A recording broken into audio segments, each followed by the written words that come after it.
Good morning, guys. Today I want to talk to you about functions. First off, a function is a relation that assigns exactly one element of the domain to exactly one element of the range. Now, in terms of what domain and range mean, well, we've got down here, domain is all the inputs for which a function is defined, so it's the numbers I'm allowed to plug in to this specific relationship. And the range is the numbers or the set of outputs produced by those inputs, by those domain values. So it's what we get out.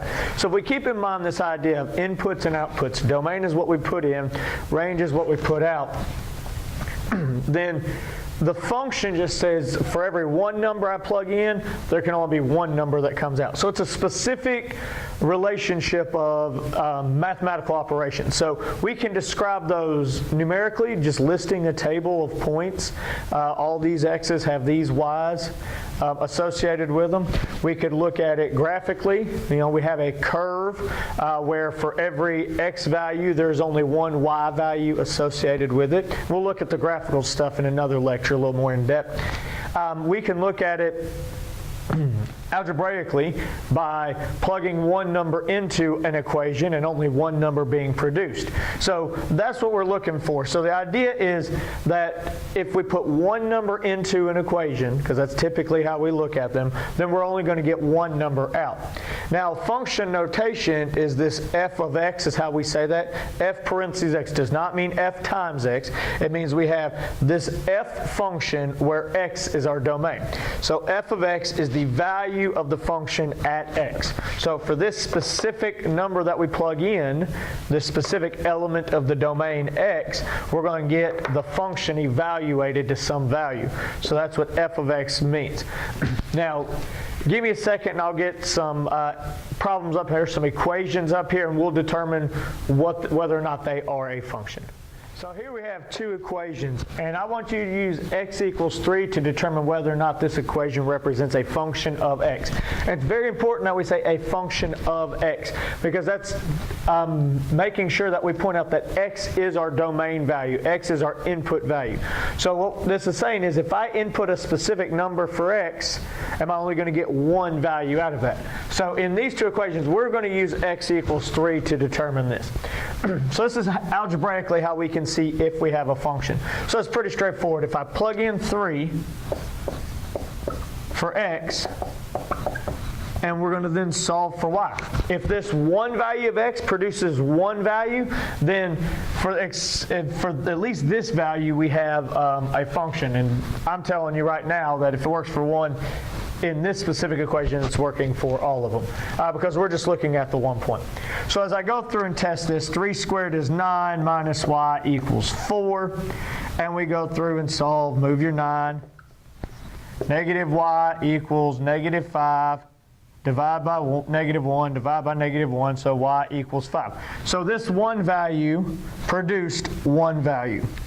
So this one right here, x equals 3, was not a counterexample to it being a function. So this one is a function because if I went and tested any point, there are infinitely many points that would prove that this is a function. One number in, one number out. That's the thought process of a function. Well, if we tested 3 at this one, and 3 is not the only one, but we're going to test just 3 in this one because it'll prove the point that we're trying to make here. If I tested 3 in this specific relation, this specific equation, we get 9 minus y squared equals 4. So you're going through doing the same things. Move your 9. Negative y squared equals negative 5. Move your negative 1.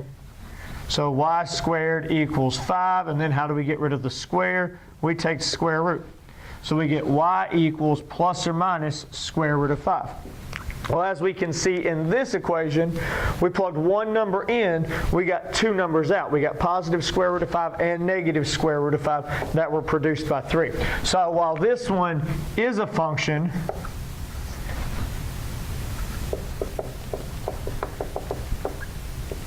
this one we have proven that it is not a function.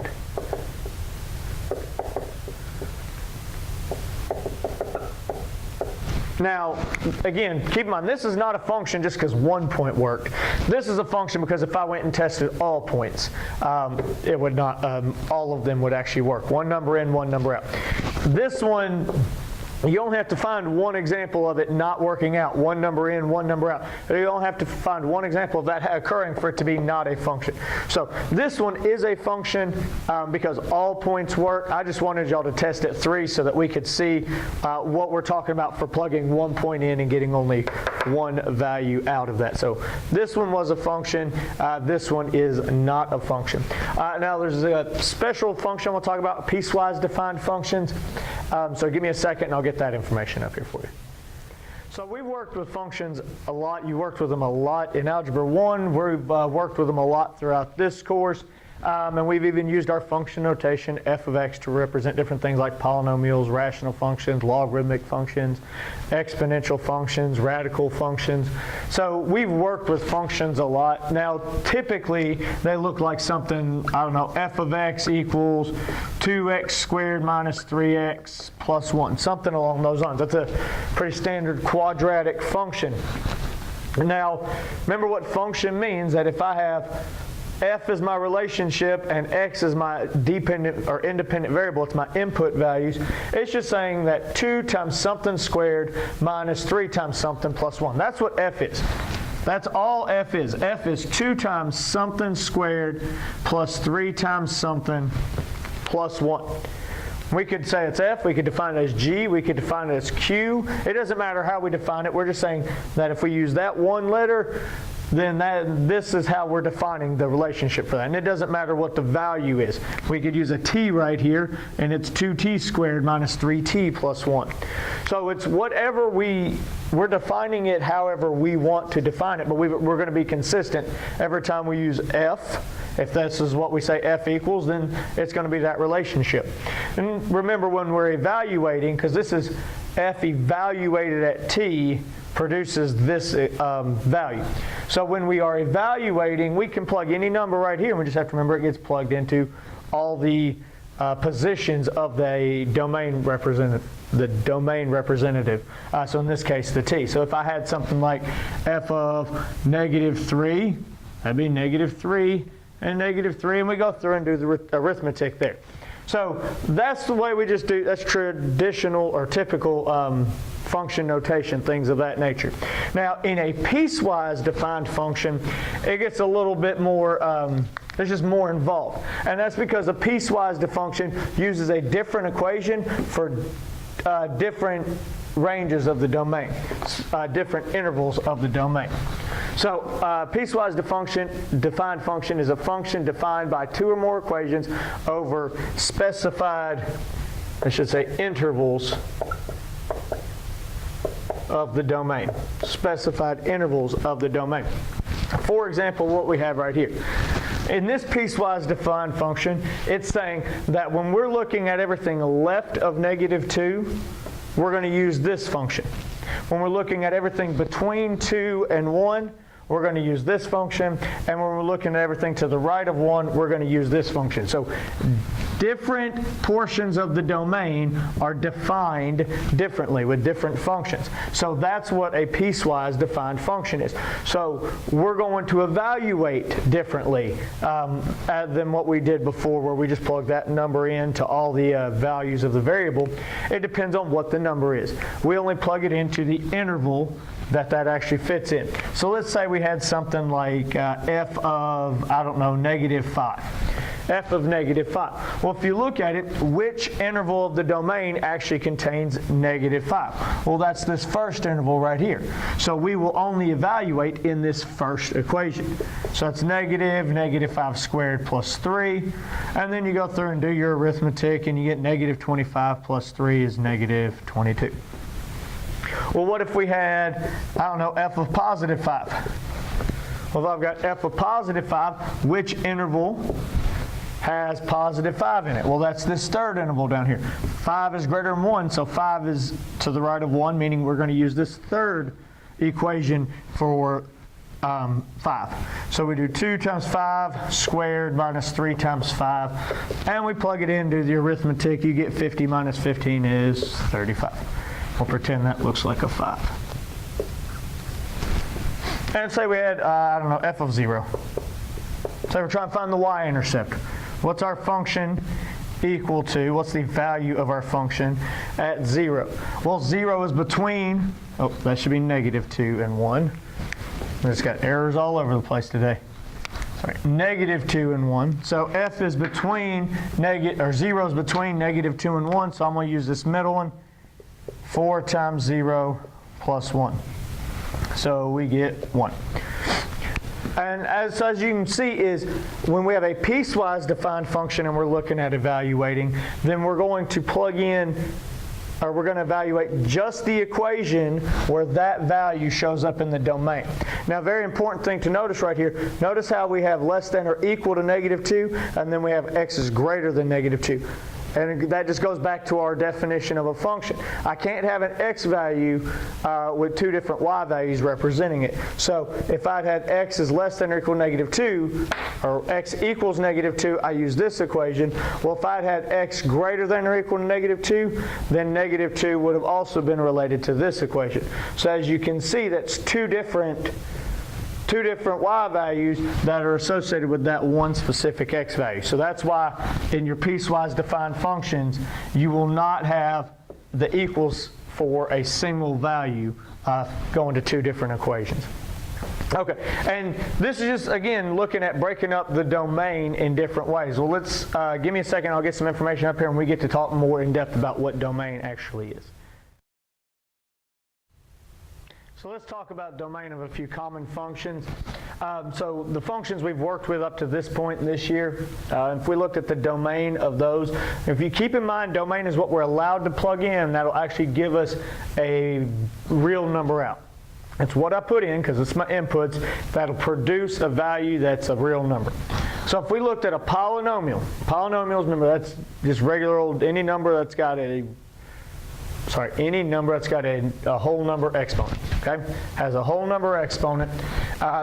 You can plug any number into those. Your domain is just negative infinity to positive infinity. Remember your interval notation, parentheses on infinities because you can't actually equal infinities.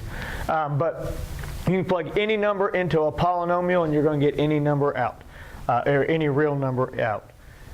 Next, we have a logarithmic function. So if the function's logarithmic, remember you can't take the log of a negative number. You can't take the log of 0. So in a logarithmic function, we want to look at where the log value is actually greater than 0. Not negative, not 0. So greater than 0. So it's just looking at that one portion. Anything that satisfies that area, then it's going to be part of our domain.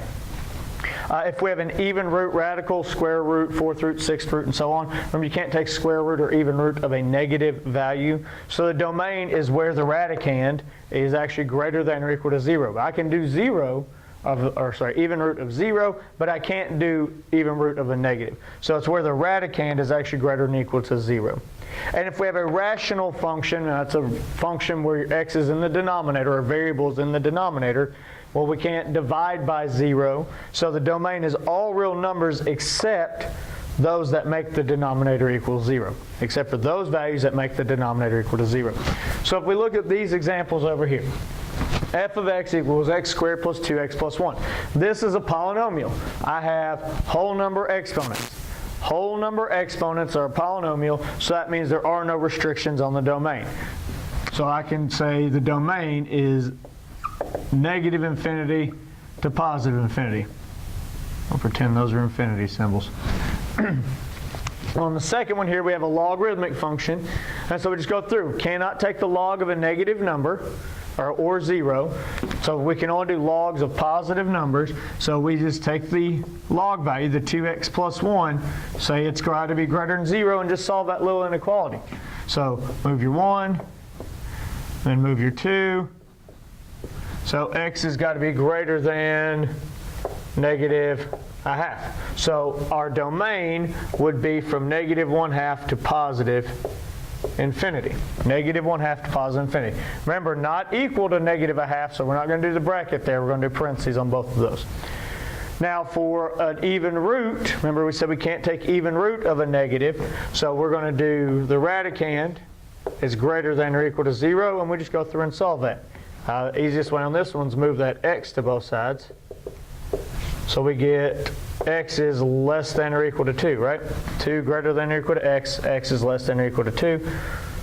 So if we put that into into interval notation, less than, so it's negative infinity up to positive 2. And I can equal the 2, so we'll bracket the 2. So there's the domain of that function.